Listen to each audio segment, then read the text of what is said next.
तो उनके घर के लोग उनके पीछे पीछे उनके बंगले तक आ गए थे और उन्होंने वहीं धरना शुरू कर दिया था।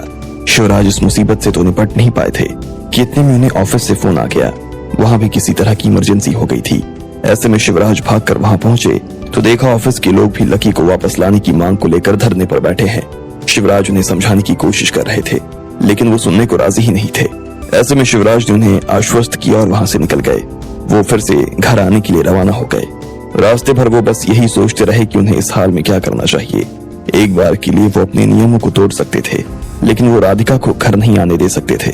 निर्मोही बाबा ने साफ कहा था कि वो लड़की उनके लिए पनौती है और अगर ऐसे में वो घर आ गई तो बहुत भारी नुकसान हो जाएगा।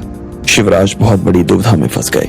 जैसे ही वो घर पहुंचे तो उन्होंने कुछ देर मनन किया और आखिर में जब कुछ नहीं सूझा तो काशीनाथ को बुलाते हुए बोले, निर्मोही बाबा के यहाँ चलने की तैयारी करो। अब क्यों साहब? काशीनाथ ने पूछा। मुझे उनसे कुछ सवाल करने हैं, शिवराज ने कहा और अपनी पत्नी की तस्वीर की तरफ देखने लगा। थोड़ी ही देर बाद में उनके लिए गाड़ी आई और वो लोग सीधा निर्मोही बाबा से मिलने के लिए पटना पहुंच गए। इधर जब शिवराज अपने घर से पटना के लिए निकल गए तब उधर लकी भी अपने केबिन में बैठा हुआ था। मरीजों का तांता कम हो गया था और साथ में वो भी ये भूल गया था कि उसने अभी कुछ देर पहले ही कुछ लोगों को मारा था।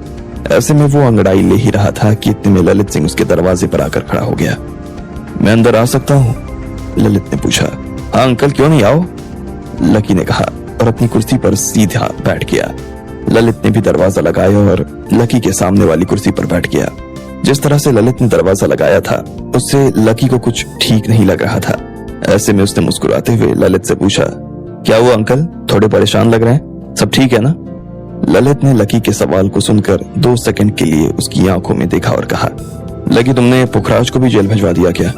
नहीं, मैंने किसी को जेल नहीं भिजवाया, वो तो कोर्ट ने उसे भेजा है, लकी ने कहा। हाँ मगर तुमने यही कहा ना कि तुम उसे सिर्फ गवाह की तरह कोर्ट में पेश करना चाहते हो, तो फिर उसका केस वहां कैसे खुल गया? जज ने उसे कैसे सजा दे दी?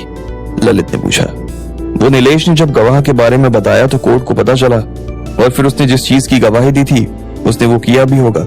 मुझे असल में नहीं पता कि वहां हुआ क्या था, मैं तब हॉस्पिटल में आ गया था। लेकिन बात क्या है, आप उसके जेल जाने से इतना परेशान क्यों हैं? लकी ने पूछा। ललित ने फिर से कुछ देर के लिए उसे देखा और कहा, नहीं ऐसी कोई बड़ी बात नहीं है, बस बात यह है कि वो एक बड़े परिवार से आता है। पहले ही मैं उसे उठा कर ले आया था, उस बात का उसके घर वालों में गुस्सा था। उसके बाद उसे पुलिस ने भी हिरासत में ले लिया तो परिवार वालों के लिए बहुत बड़ी घात हो गई। उसका भाई युवराज भी यहाँ इसीलिए आया था क्योंकि सबको लग रहा था कि तुमने उसे जेल भिजवाया है। लकी अगर हो सके तो कोशिश करो ना कि उसे बेल मिल जाए। हम नीलेश से, अंकल ये कैसी बात कर रहे हो आप? उसको किस बात की बेल मिलनी चाहिए? प्रफुल्ल पर तो 3 ही मुकदमे साबित हुए हैं और उस पर तो ना जाने ऐसे कितने ही मुकदमे हैं। मेरे हिसाब से तो उससे कभी जेल से बाहर ही नहीं आना चाहिए। और रहा सवाल उसके परिवार का, तो उनकी चिंता ना आपको करने की जरूरत है ना मुझे। उन्होंने जो गलत किया है वो बस उसी की सजा भुगत रहे हैं, बाकी जो होगा देखा जाएगा, लकी ने कहा और निश्चिंत हो गया। लेकिन ललित के चेहरे पर चिंता अभी भी साफ नजर आ रही थी। लकी ने पहले ललित को इस तरह से नहीं देखा था।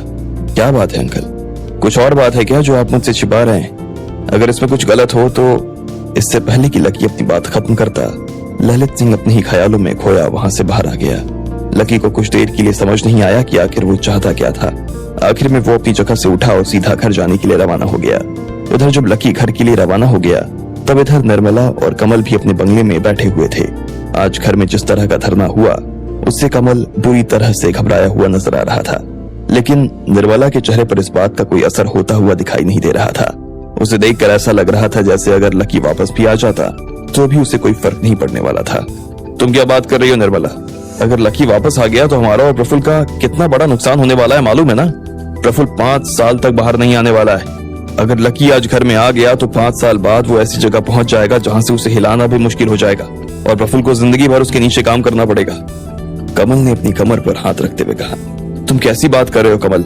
तुम्हें सिर्फ अपने बेटे का हित नजर आ रहा है। परिवार किस कगार पर आ गया है वो तुम्हें दिखाई नहीं दे रहा। शांति से सोचने की कोशिश करो। अगर लकी आता है तो सच में परिवार के हाल ठीक हो जाएंगे, और अगर परिवार की हालत ठीक हो गए तो क्या हमारे और प्रफुल्ल की हालत ठीक नहीं हो जाएंगे? तुम्हें भी पता है कि बात चाहे जो भी हो, लेकिन लकी जैसा साफ दिल आदमी इस परिवार में नहीं है।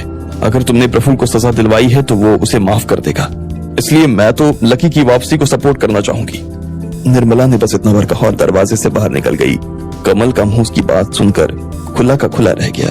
उसे समझ नहीं आ रहा था कि निर्मला के मुंह से वो लकी की तारीफ ही कैसे सुन रहा था। रात भर में ऐसा कौन सा चमत्कार हुआ जिसकी वजह से निर्मला के सुर ही बदल गए। कमल के लिए इस गुत्थी को सुलझाना बहुत जरूरी हो गया था। उधर जब निर्मला और कमल इन सब बातों में लगे हुए थे तो इधर शिवराज निर्मोही बाबा के पास पहुंच गए थे। उन्होंने अपनी सारी उलझन निर्मोही बाबा के सामने रख दी। उन्होंने साथ में यह भी बता दिया कि इस बीच प्रफुल्ल के साथ में क्या हुआ था। निर्मोही बाबा ने जैसे ही ये सुना तो उन्हें हंसी आ गई और उन्होंने अपनी हंसी को रोकते हुए कहा, उसके साथ यही होना था। वो आदमी तेज दिमाग है, चालाक है, लेकिन व्यभिचारी है, व्यसनों का आदी है। वो ऐसा घोड़ा है जिस पर लगाम ना लगाई जाए तो वो कहीं भी घुस सकता है। उसे रोकना तुम्हारे बस की बात नहीं थी शिवराज, इसलिए तुम्हारी नाक के नीचे वो इतना सब कुछ कर गया और तुम्हें पता नहीं चला। लेकिन जैसे लोहा ही लोहे को काटता है वैसे लकी ने भी उसे काटा है। अगर प्रफुल्ल सुनामी है तो लकी मजबूत पेड़ है, अगर प्रफुल्ल तूफान है तो लकी चट्टान है। दोनों एक दूसरे के विलोम है। लेकिन बाबा अब मैं क्या करूं? सब लोग कह रहे हैं कि लकी को वापस लाओ, लकी को वापस लाओ। मैं उनकी इस मांग को कैसे पूरा करूं? इस मांग को पूरा करने का एक ही रास्ता है, लकी को वापस ले आओ। वैसे भी प्रफुल्ल की जगह खाली हुई है तो उसे भरने के लिए तुम्हें उसके विलोम की जरूरत पड़ेगी। लकी को घर लाने का सही समय अगर कोई है तो यही है, इसे मत चूको।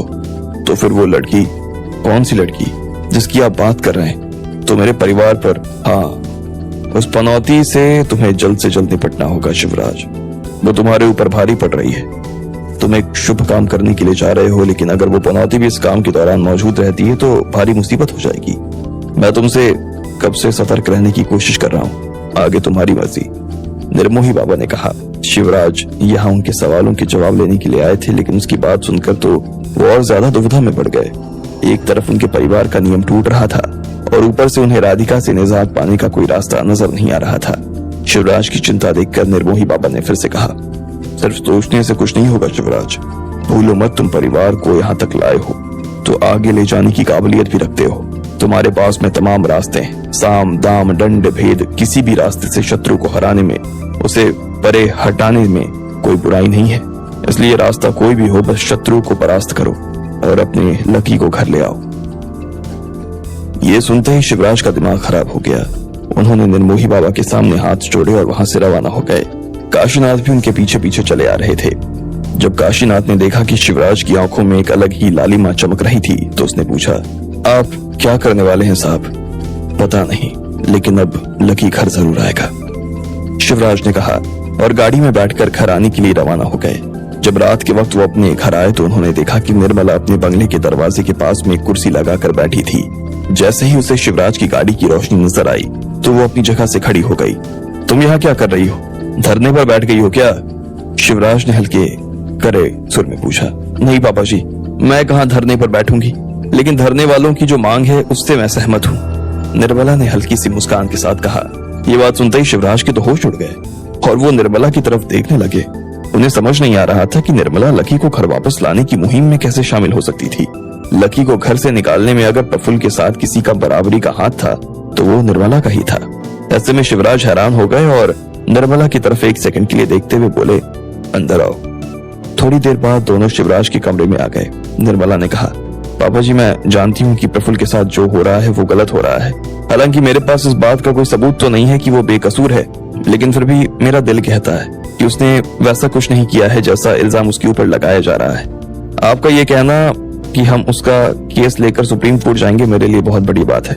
हम लोग अभी प्रफुल्ल से पल्ला झाड़ने में लगे हुए हैं। उसके इल्जामों के दाग किसी की कमीज पर ना लग जाए, इसलिए सब उससे दूर भाग रहे हैं। लेकिन आप ऐसे वक्त में भी उसके साथ हैं, मेरे लिए इससे ज्यादा खुशी की कोई बात नहीं है। शिवराज उसकी बात को बहुत ध्यान से सुन रहा था। वो ये ढूंढने की कोशिश कर रहा था कि निर्मला अब आगे क्या कहने वाली थी। निर्मला ने भी अपनी बात को आगे बढ़ाते हुए कहा, लेकिन पापा जी, परिवार तो परिवार होता है। मेरे बेटी की वजह से परिवार नहीं है, बल्कि परिवार की वजह से मेरा बेटा है। इसलिए मैं चाहती हूँ कि इस वक्त हमें अपने परिवार को बचाने पर ज्यादा ध्यान देना चाहिए। हालांकि मुझे नहीं लगता कि इसमें लकी हमारी कोई मदद कर पाएगा, लेकिन उसने परिवार से बाहर रहते हुए भी अभी तक जो किया है मैं उसे खारिज नहीं कर सकती हूँ। अगर सब लोगों को लगता है कि लकी को वापस आना चाहिए तो मुझे और कमल को उसमें कोई दिक्कत नहीं है। वो आता है और उसके आने से परिवार के हाल सुधरते हैं तो मेरे लिए उससे अच्छी और कोई बात नहीं हो सकती।